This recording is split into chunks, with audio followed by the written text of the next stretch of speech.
Imaginade por un momento un club de fútbol fundado por inmigrantes cheos de soños, que chega a ser o mellor da súa rexión e que despois casi desaparece. Pois ben, a historia que imos contar hoxe é precisamente esa. Falamos do Galicia Esporte Club, un nome con moitísima historia que agora se está a reinventar, cun proxecto que promete e moito. Máis que un club de fútbol, unha paixón. Esta frase non é un simple lema publicitario, para nada, é literalmente a alma do Galicia. Porque a súa historia non vai só de gañar ou perder partidos, vai de comunidade, de identidade e, sobre todo, dunha capacidade de superación que é incrible. E para entender o que é o Galicia hoxe temos que viaxar atrás no tempo. Imos comenzar polo principio, polas súas orixes, que son moi especiais. Unha semente española que foi quen de florecer no corazón de Bahia, no Brasil. E aquí ven o interesante. O Galicia non naceu como outros clubs. Naceu da paixón duns inmigrantes españois, na súa maioría galegos, claro. De feito, a comunidade española de Bahía é a terceira máis grande de todo o Brasil. Isto fai do Galicia algo case único, É un dos dous únicos clubs de orixe española que seguen en activo no país. Unha auténtica peza viva da nosa historia. A data que quedou marcada para sempre é o 1 de xaneiro de 1933. Pero pensadeo ben, ese día non naceu só un equipo de fútbol, naceu un símbolo para toda a comunidade galega, un punto de encontro e de orgullo a miles e miles de kilómetros da casa. E claro, todo ese orgullo e esa paixón tiñan que traducirse en éxito no campo, e vaya se o fixeron. Imos viaxar agora á época dourada do club, un tempo no que o Galicia non era o máis. Non, era o equipo a bater en Bahía. 5.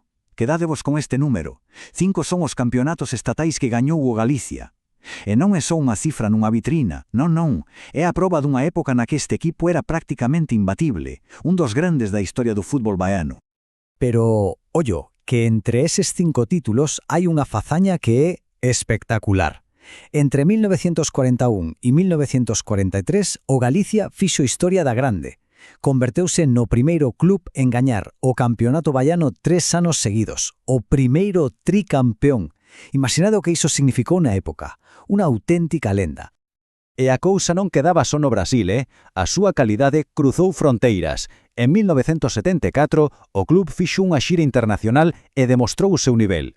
Primeiro, un empate contra a selección de Siria. Pero o mellor foi ir a Romanía e gañarlle 3-0 a súa selección nacional, na súa casa, en Bucarest, un club gañándolle a un país enteiro, e que é tremendo.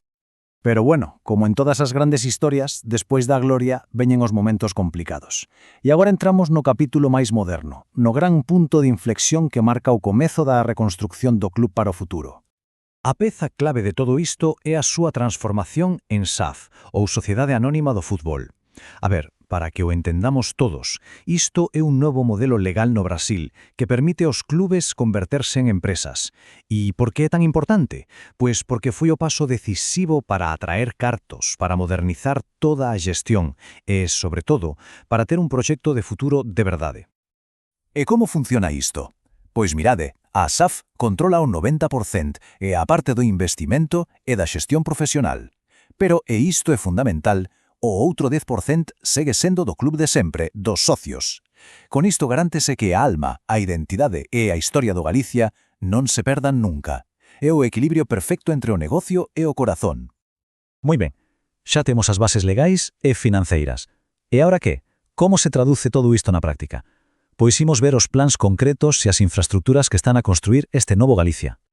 Olio a este dato, máis de 30.000 persoas. Esa é a cantidade de xente que pasa polas instalacións do club cada mes. E non falamos só de futbolistas, falamos dun centro cheo de vida para toda a comunidade, que demostra que o novo Galicia é moitísimo máis que un equipo de fútbol. E que as instalacións son unha pasada. O Parque Santiago é un complexo deportivo de primeiro nivel. Teñen de todo, varios campos de fútbol, claro, pero tamén pistas de tenis, gimnasios. Pero para min, o máis importante é a academia. A canteira, con máis de 650 rapaces e rapazas formándose alí. Iso é futuro. O seu plan de crecemento é moi intelixente. Baséase en 3 pilares. Primeiro, a canteira, crear o talento na casa o máis importante. Segundo, a afición, facer medrar a base de socios, porque un club sen a súa xente non é nada. E terceiro, e isto paréceme moi listo, crear a súa propia marca de roupa, Vedra. Así controlan a súa imaxe e xeran máis ingresos. Unha estrategia redonda. Vale, temos a historia, temos o plan, temos as infraestructuras, e todo isto para qué? Cal é o obxectivo final? Pois aquí chegamos ao cumio da historia, a gran ambición que move todo este proxecto, e xa vos adianto que non é pequena. Os seus obxectivos para 2025 son superclaros e ambiciosos. No Deportivo queren o ascenso a Serie A do Campeonato Estatal e meter os xuvenís na Copa Sao Paulo, que é o gran escaparate do talento no Brasil. E fora do campo queren dominar nas categorías de base e chegar aos 60.000 seguidores en Instagram, un plan medible para volver á elite. E aquí está, a gran visión a longo prazo, o obxectivo final. O Galicia non quere só volver, quere convertirse na terceira forza futbolística de todo o nordeste do Brasil. Aí é nada. Unha declaración de intencións brutal que conecta directamente coa súa época dourada e que busca un novo futuro de dominio. Entón, témolo todo. A historia, a estructura, a ambición, o camiño está trazado, unindo un pasado cheo de gloria cun futuro que parece que pode ser aínda máis brillante. A pregunta que queda no aire é: estaremos a presenciar o comezo dunha nova dinastía no fútbol brasileiro? Pois o tempo o dirá, pero a cousa promete, non si?